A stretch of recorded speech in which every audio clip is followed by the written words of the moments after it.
Ok, bom dia pessoal, boa tarde, boa noite pessoal também, né? O pessoal do quinto noturno aí. Então, o nosso tema de estudo nessa semana vai ser justamente dando continuidade aos bens públicos, aquela ideia que nós passamos para vocês no material, né? Que eu passei para vocês sobre bens públicos. Nós falamos lá dos bens da União, os bens dos estados. Então, na última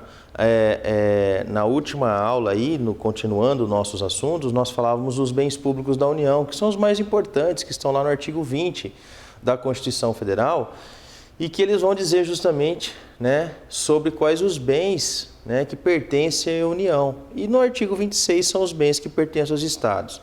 Então, os bens da União nós vimos que são, começando aí fora lá do território, fora do continente, nós temos as águas, né? O mar territorial, a chamada zona contígua e a zona econômica exclusiva, que são esses três bens aí que importam em jurisdição brasileira, né? Falávamos sobre isso aí. O material eu trago a lei que regula tudo isso aí, segundo as cartas náuticas, tá? Mundiais, né? Segundo as cartas náuticas mundiais. É a lei 8.617, tá? Tá lá no material, dê uma lida nisso aí, tá? E depois nós falávamos da plataforma continental, que já entrando, né, a continuidade do território, né?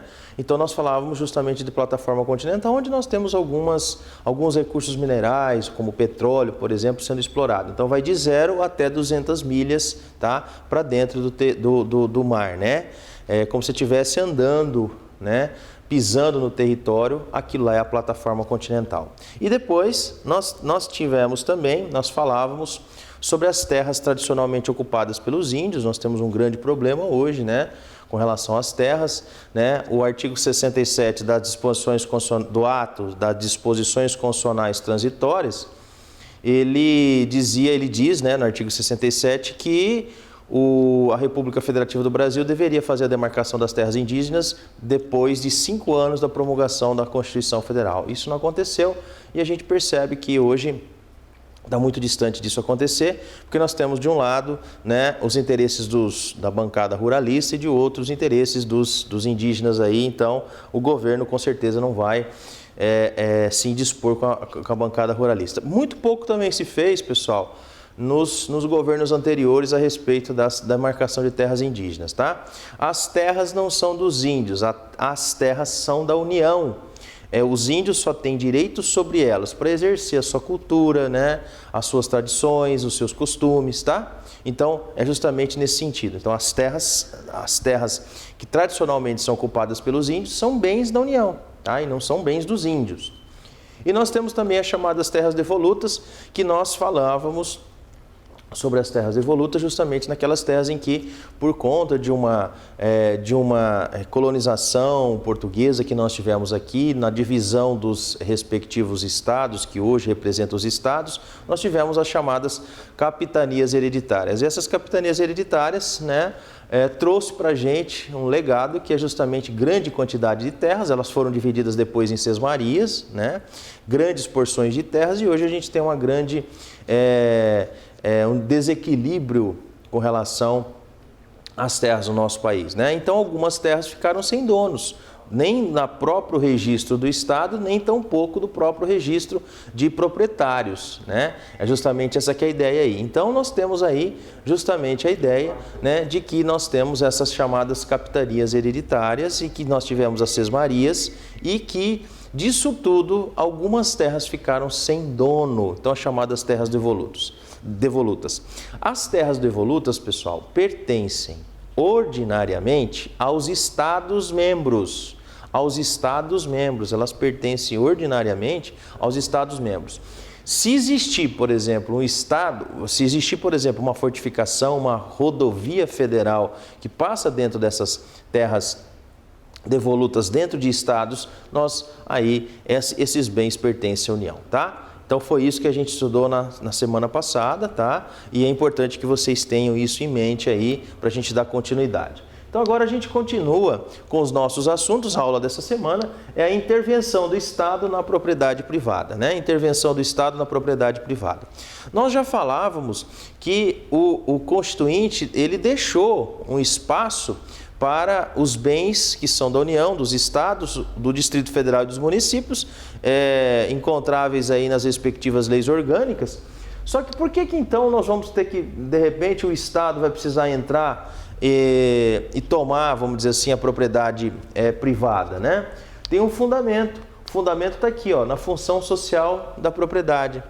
A função social da propriedade é justamente aquela ideia de que a propriedade tem que ser utilizada não só para os anseios do próprio proprietário, mas a propriedade precisa ser utilizada também pelos anseios coletivos, né? Pelas necessidades coletivas. Então, a propriedade ela tem que estar inserida dentro de um contexto em que você tem anseio da própria propriedade, tá?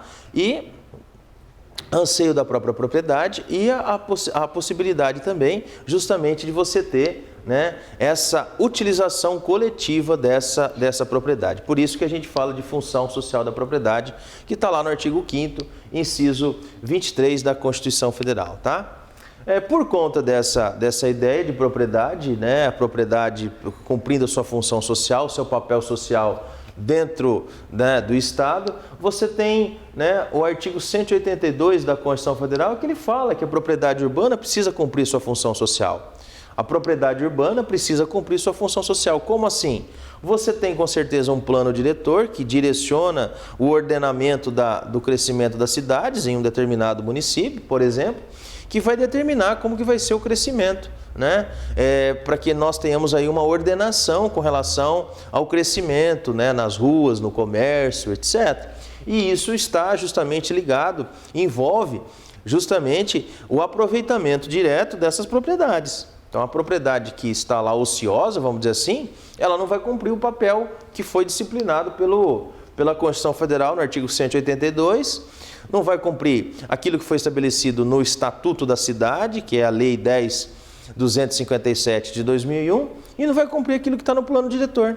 Portanto, se tem uma propriedade que, em uma cidade, que tem um déficit, uma demanda muito grande de moradia, e você se dá ao luxo de ter uma propriedade que você não tem nada construído, que você está parado, terreno parado, você fica plantando lá, faz plantações de algumas culturas, por exemplo, em meio a uma necessidade que é de habitação, a sua propriedade não está cumprindo função social, né? Nos termos do artigo 182. Por quê? Naquele contexto você está exercendo o seu direito de propriedade, dando destinação do que você bem entender.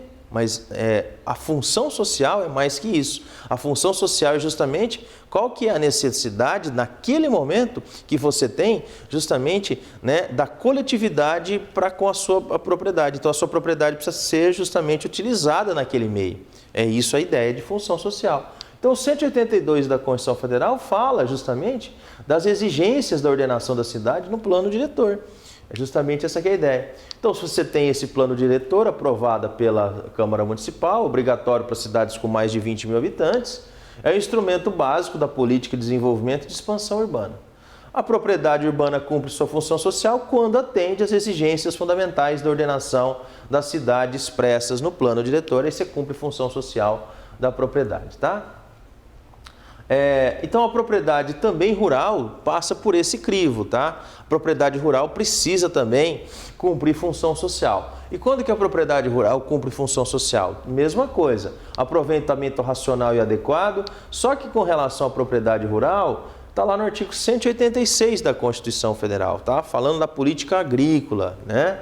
Então, nesse caso aqui, observância da utilização adequada dos recursos naturais disponíveis e preservação do meio ambiente, observância das disposições que regulam as relações de trabalho, exploração, né, do bem-estar dos proprietários e dos trabalhadores. Então, todas essas regras aqui, eles dizem respeito à função social da propriedade. Então, a característica constitucional, né, o princípio constitucional que legitima União, Estado, município e Distrito Federal a fazer as suas intervenções na propriedade do particular é a função social da propriedade. Ela é de ordem, esse princípio é de ordem constitucional. Só que nós também temos a supremacia do interesse público sobre o privado, que vem legitimar esses estados, ou a estrutura desses estados, com seus agentes públicos, a fazer a intervenção, tá, na propriedade do particular, justamente para tentar atingir uma necessidade pública. Essa que é a ideia.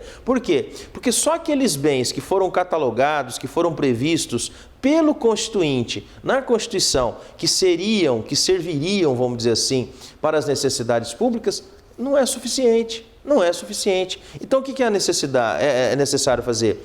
Criar um sistema de que, quando for necessário, por exemplo, legitimar a administração pública a ingressar, né, na propriedade do particular, para que ela possa cumprir as suas respectivas necessidades, né? Essa que é a ideia. Então, nós temos aí, vai nos aparecer alguns institutos. Nós vamos trabalhar com 3 institutos hoje, são 6. A limitação administrativa, a ocupação temporária, a requisição administrativa, o tombamento, a servidão administrativa e a desapropriação. Bom, se a gente começar, nós começamos do 1 até o 6, porque é justamente aquela ideia, até que ponto essa intervenção do Estado vai justamente agredir, né, os direitos inerentes ao domínio. Quais os direitos inerentes ao domínio? O cidadão que é proprietário tem o direito de usar, gozar e dispor da coisa. Então, os institutos de intervenção do Estado à propriedade privada, eles começam com as formas mais brandas de afrontar, né, esses tipos de respectivos direitos. Então, nós temos o primeiro, que é a limitação administrativa. Limitação administrativa. Com certeza, alguma atuação da administração pública que limita justamente a utilização do imóvel por parte do proprietário. Então, nós temos aqui intervenção do Estado. O que é a limitação administrativa? É uma intervenção do Estado na propriedade privada, Estado aqui como sendo União, Estado, Município, Distrito Federal, fundada no poder de polícia do Estado. Esse poder de polícia estatal é o poder fiscalizatório que nós temos, né? Esse poder, né, justamente fiscalizatório. Em sentido, qual sentido? No sentido da segurança, no sentido, né, de saúde pública, né? Olha, você está falando do poder de polícia, né? Fiscalização, né? Consistente em restrição geral. Então, essa fiscalização consiste numa restrição geral imposta pelo Estado sobre a liberdade e propriedade privada de caráter geral, né? É isso que acontece, por exemplo, quando a gente verifica, né, que a pessoa, o proprietário de determinado imóvel foi, né, notificado para a construção de calçada ecológica, quando o proprietário foi notificado, no caso para colocar, né, telas de proteção nas construções. Então, você tem uma construção de um prédio, por exemplo, e ele é notificado para colocar essas telas, né, aí para dar essa proteção às pessoas que estão passando lá embaixo. Imagina numa construção de um prédio, cai um tijolo na cabeça de quem está passando lá embaixo, né?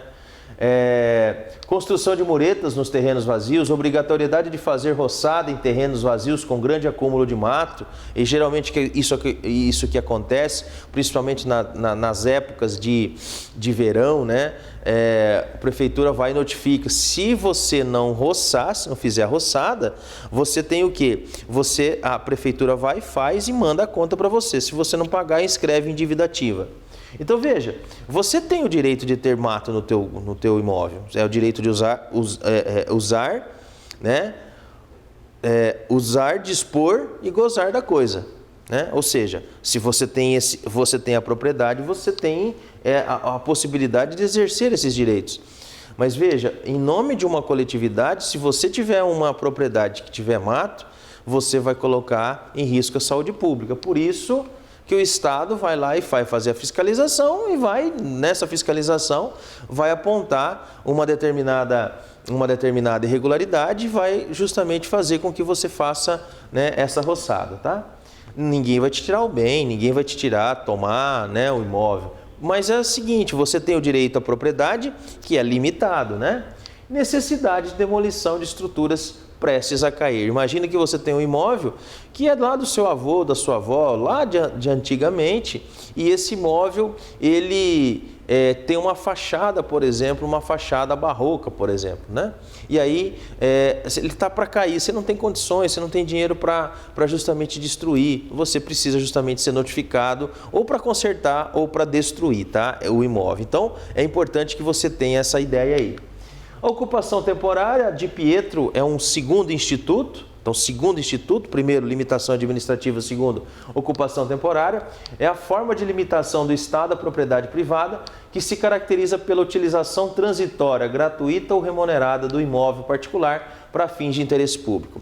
E nós temos, nesse caso, na ocupação temporária, o próprio nome diz, ocupar temporariamente o imóvel alheio, o Estado ocupa temporariamente o imóvel alheio, é essa que é a ideia, tá? Então, nós temos 3 formas de ocupação temporária, né? Por parte do Estado. 3 formas de ocupação temporária por parte do Estado. A primeira delas, ela está lá inserida no artigo 36 do Decreto-Lei 3365 de 41, que é justamente quando a administração pública pensa assim, né? Ela vai ocupar um determinado imóvel, porque o imóvel vizinho, contíguo, ou também chamado de imóvel lindeiro, vizinho, vai ser desapropriado. Então a intenção é ocupar para fazer as medições, para colocar os maquinários, para fazer todas as medições necessárias daquele imóvel que vai ser justamente desapropriado. Então você não entra no imóvel a ser desapropriado, você entra no imóvel vizinho àquele que vai ser desapropriado. E aí a administração pública coloca todos os seus equipamentos, todos os seus maquinários para fazer a desapropriação. Essa que é a ideia. Mas aí há uma ocupação temporária. Acabando todas as medições, toda a questão, o processo, o levantamento de desapropriação, para a desapropriação, a administração pública retira os seus maquinários daquele local. E acontece dessa forma, tá? É a ocupação temporária. Depois ela vai justamente, né, devolver esse imóvel aí, no caso, ao particular aí, tá? Essa que é justamente a ideia. Só colocar aqui. A outra forma, pessoal, a outra forma justamente de intervenção do Estado na propriedade privada é justamente quando nós temos aí a ocupação de instalações, né, de determinadas empresas, o espaço, as instalações das empresas, quando se diz respeito, né, quando as empresas não estão cumprindo um contrato, por exemplo, um contrato administrativo. Então, quando você não tem o cumprimento de um contrato administrativo, em que as empresas precisariam, por exemplo, entregar as obras num determinado cronograma, e aí a população está lá todos os dias cobrando a prefeitura, cobrando o prefeito, o que faz o prefeito, o que faz a prefeitura? Ela vai justamente ocupar temporariamente as instalações dessas empresas que contrataram e que não estão entregando as obras no prazo e vai fazer ocupação das instalações, né, dos equipamentos. Então, a prefeitura, a administração pública, o município, vem com todos os seus agentes públicos e se instalam no local da obra e dão continuidade ao serviço. Isso é justamente por conta da continuidade da prestação do serviço. É justamente essa que é a ideia que nós temos aí, tá? Então, é o segundo modo aí de você ter a ocupação temporária, tá? A ocupação temporária também pode ocorrer, pessoal, no sentido de, vamos imaginar que você tenha construção de uma via pública, o recapeamento asfáltico, uma construção asfáltica em uma via pública. E os imóveis que estão, né, que confrontam com essa via pública, eles vão justamente ser utilizados para que nós tenhamos aí, né, a ocupação temporária. Então, eles vão ter que ser utilizados para que nós tenhamos aí a ocupação temporária, tá? E essa utilização desses imóveis para ocupação temporária, ela se dá de que forma? Você tem a construção da via pública e aí a prefeitura, ela vai justamente colocar esses maquinários que vão servir aí para fazer essa construção, justamente nesses imóveis que estão próximos a essa construção. Por quê? Fica difícil você sair todos os dias do local da prefeitura e se deslocar até a obra lá e justamente, né, isso fica muito custoso para o município. Então deixa lá alocado dentro do prédio, dentro de uma propriedade, e a hora que acaba a obra, aí sim, a hora que acaba a obra justamente é desocupado. Então é o que a gente chama de ocupação temporária aí nesse caso, tá? Então, passei aqui para vocês, só vocês darem uma olhadinha aí, quais são as formas, eu coloquei no material de vocês, quais são as formas daí da ocupação temporária, né? Os requisitos para ocupação temporária são alguns, tá? A gente precisa saber, ó, né? Realização de obras públicas, né? Então você ocupa o imóvel do particular para realizar a obra pública.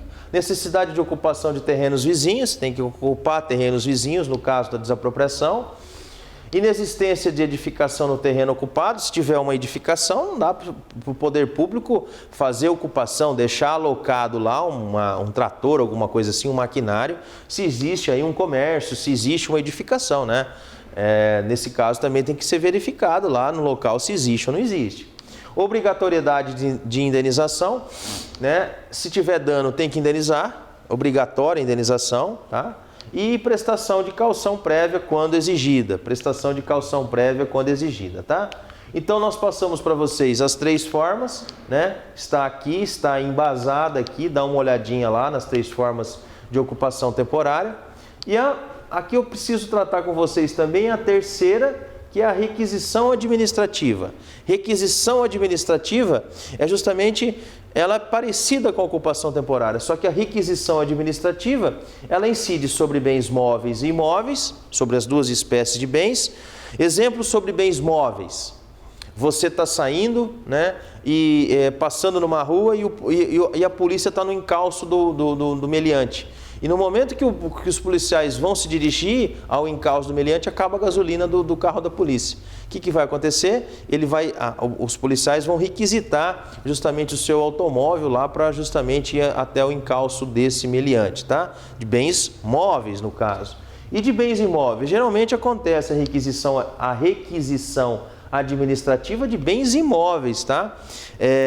Imagina uma situação em que você teve uma tremenda tempestade e a estrutura do prédio da prefeitura ficou totalmente alagada, sem qualquer tipo de funcionamento dos seus respectivos órgãos ou repartições. E você teve uma propriedade que ficava lá no pé da serra. E essa propriedade no pé da serra vai ser utilizada temporariamente como sede da prefeitura, né? Exatamente nesse sentido. Até quando? Até quando justamente durar aí essa tempestade aí, até quando se restabelecer a possibilidade de se utilizar o imóvel antigo que a administração pública estava utilizando como sede do município, como sede de prefeitura. Então o seu imóvel vai ficar também transitoriamente, né, ocupado.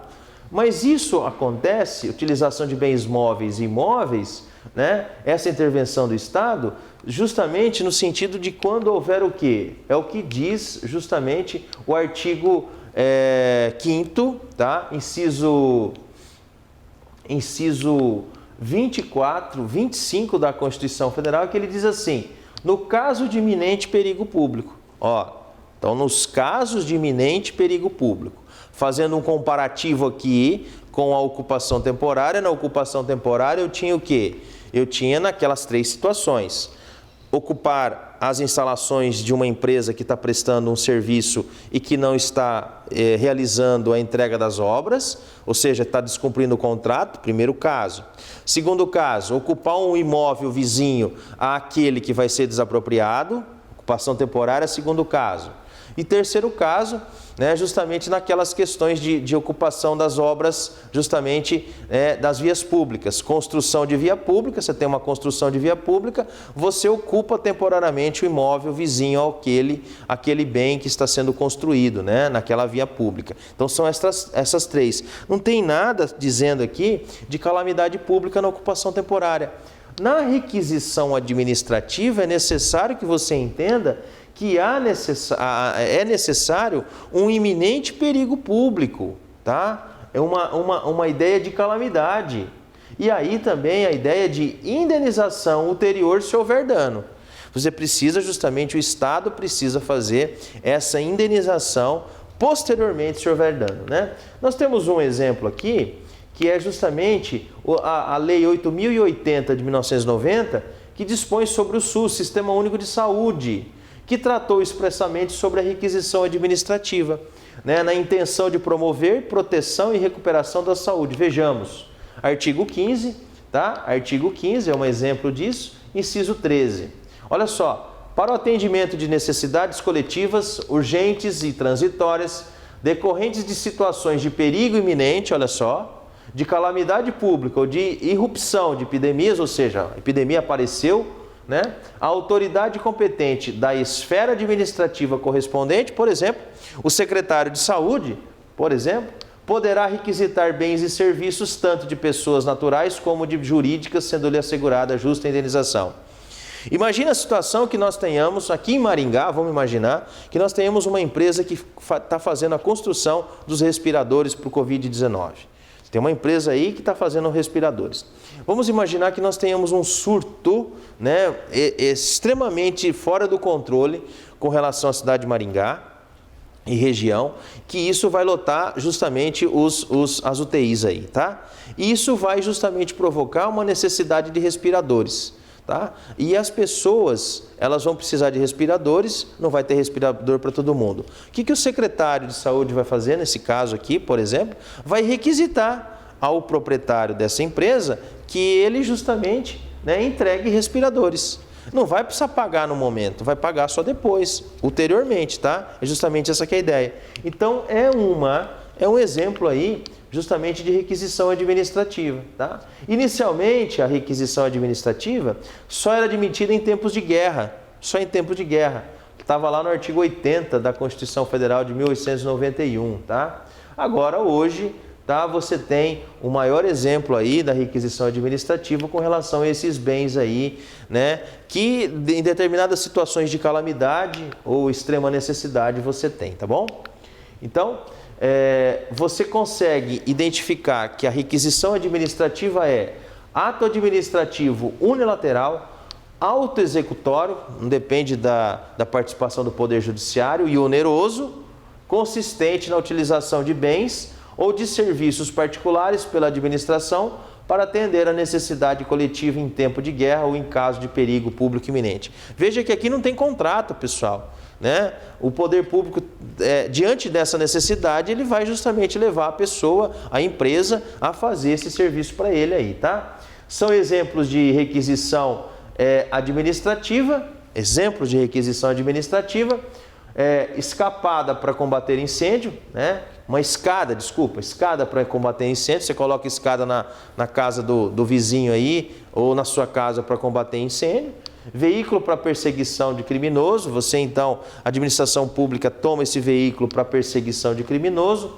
Barco para salvamento, né? O particular tem um barco e precisa ser feito o salvamento de alguém que está na água, é justamente requisitado esse barco. Terreno para socorrer vítimas de acidente, por exemplo, né? Baseada na supremacia do interesse público sobre o privado, tá? E aí, eu passo para vocês, pessoal, 2 exercicinhos lá, tentem resolver 2 exercicinhos de fixação no final desse nosso conteúdo, tá bom, pessoal? Precisando de alguma coisa, eu fico à disposição, bons estudos, tá? E estou à disposição. Obrigado, pessoal.